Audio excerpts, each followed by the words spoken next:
नमस्कार, मैं डॉक्टर सौम्या। आप सभी का मेरे YouTube चैनल आयुर्वेद साधना पे स्वागत है। आज मैं हिंदू धर्म के 16 संस्कारों के बारे में आपको बताऊंगी। ये 16 संस्कार क्या होते हैं और इनकी कब अवधि होती है और इन संस्कारों में क्या क्या कार्य किए जाते हैं। आज मैं आपको ये सब अपनी वीडियो के अंतर्गत बताऊंगी।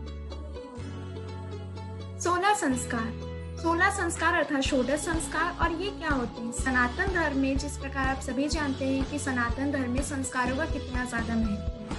हमारे सनातन धर्म में संस्कारों के द्वारा मानव विभिन्न प्रकार के व्यवहारों को सिखाया जाता है। इस प्रकार विद्या आरंभ संस्कार, जिसमें बच्चे को गुरु शिष्य परंपरा बचपन से ही सिखाई जाती है, जिससे वह समाज में एक अच्छा नागरिक बन सके।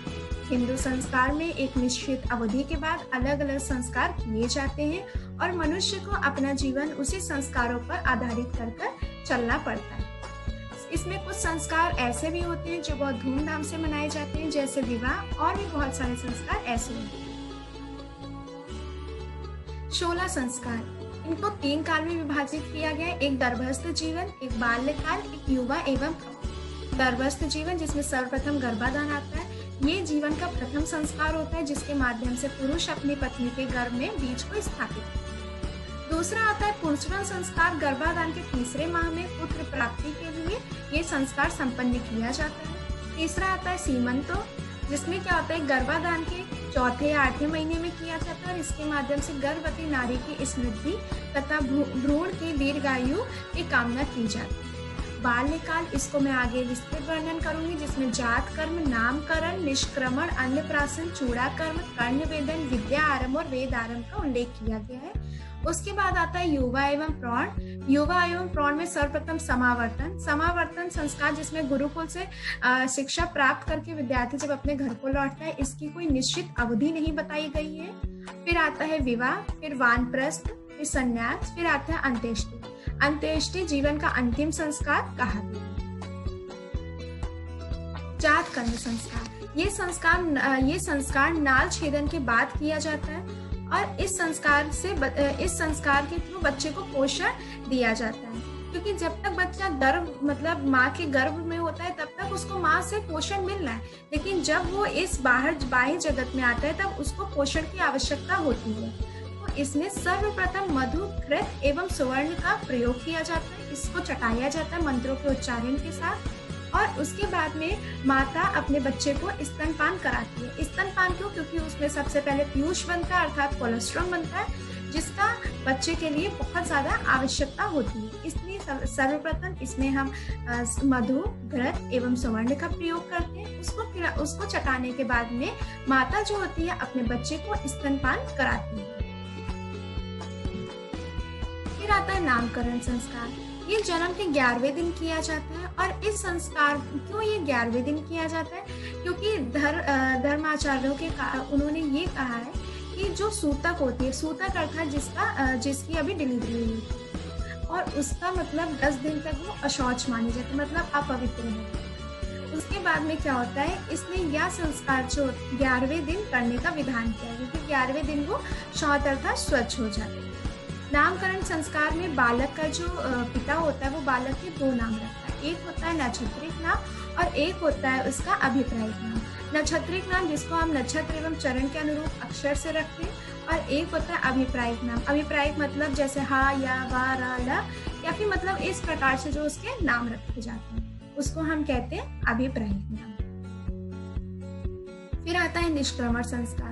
ये चौथे महीने में ही किया जाता है। क्यों ये चौथे महीने में किया जाता है? क्योंकि 3 माह तक जो शिशु होता है वो बाहरी वातावरण को झेलने में असमर्थ होता है और 3 मास तक उस बच्चे को घर में ही सावधानी पूर्वक रखना चाहिए।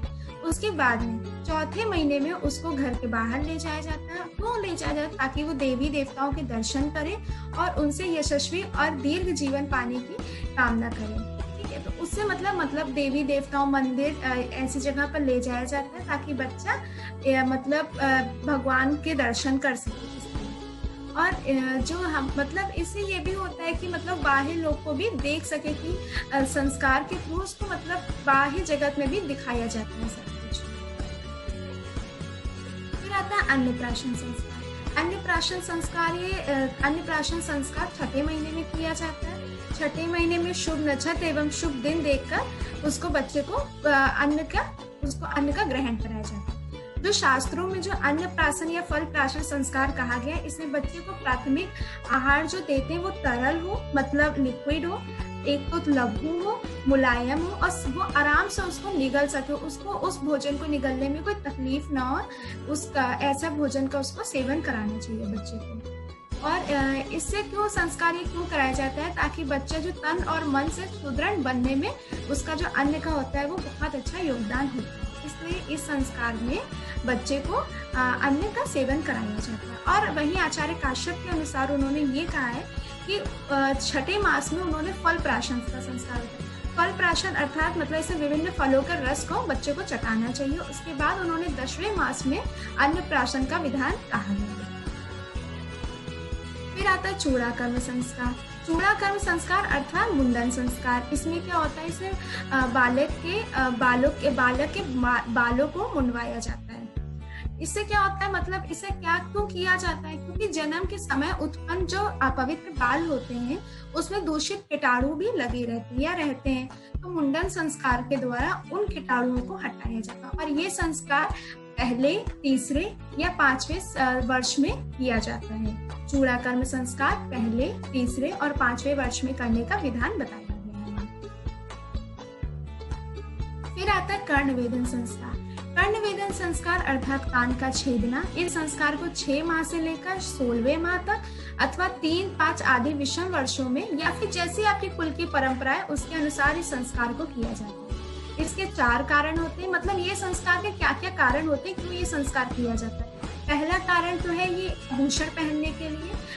लड़कियां भी पहनती हैं, लड़के भी बहुत सारे लोग बाल ही पहनते हैं कान में, तो उसके लिए भी होता है। दूसरा, कान छेदने से ज्योतिष अनुसार अगर देखा जाए तो राहु केतु जो हमारे ग्रह कहे गए उनके बुरे प्रभाव भी बंद हो जाते हैं। तीसरा, ये एक्यूप्रेशर होता है तथा इससे एक्यूप्रेशर भी होता है जिससे मस्तिष्क तक जाने वाली जो नसें होती हैं उसमें रक्त का प्रवाहन ठीक से हो जाता है और ठीक से होने भी लगता है अगर नहीं भी हो रहा है। चौथा, इससे क्या होता है, जो हमारी हियरिंग जो कैपेबिलिटी है वो भी बढ़ जाती है और ये एक तरीके से व्याधि क्षमता का भी काम करता है, अर्थात इम्यूनिटी का भी काम करता है। अब जो कन्याएं होती हैं उनमें जो प्रथम वाम कर्ण का छेदन बताया गया। वाम कर्ण अर्थात लेफ्ट ईयर का छेदन बताया गया है। वहीं जो कुमार होते हैं उसमें दक्षिण कर्ण का छेदन बताया गया। और ये किसमें नहीं करना चाहिए, जो अजीर्ण में मल का वेग जिसके में उपस्थित है और जिसने उस काल में कर्ण वेदन का नहीं करने का विधान कहा है। फिर आता है विद्या आरंभ।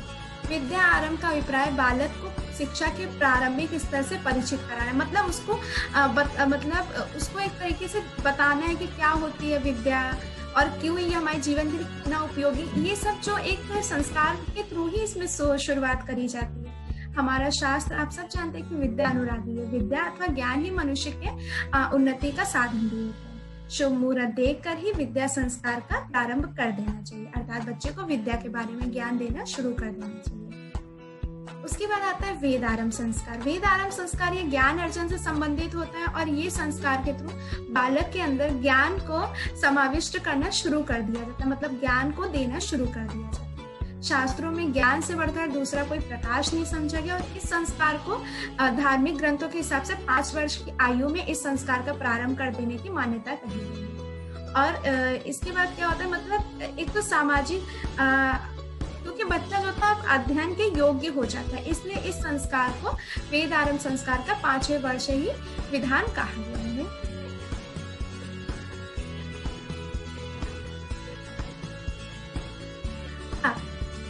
जो हमारे हिंदू संस्कार है उसमें वृद्धाश्रम अर्थात ओल्ड एज होम इसका कहीं भी उल्लेख नहीं किया गया। साथ ही साथ इसका जो स्टार्टिंग है, इसके जो स्टार्टिंग की गई है वो हमारे पश्चात संस्कृत, मतलब जो हमारी नई पीढ़ी है उसके द्वारा ही इसकी स्थापना की गई है। अब हम इसके साथ अपने टॉपिक को समाप्त करते हैं। अगर मेरा वीडियो आपको अच्छा लगे तो please like, share and subscribe my channel. Thank you so much.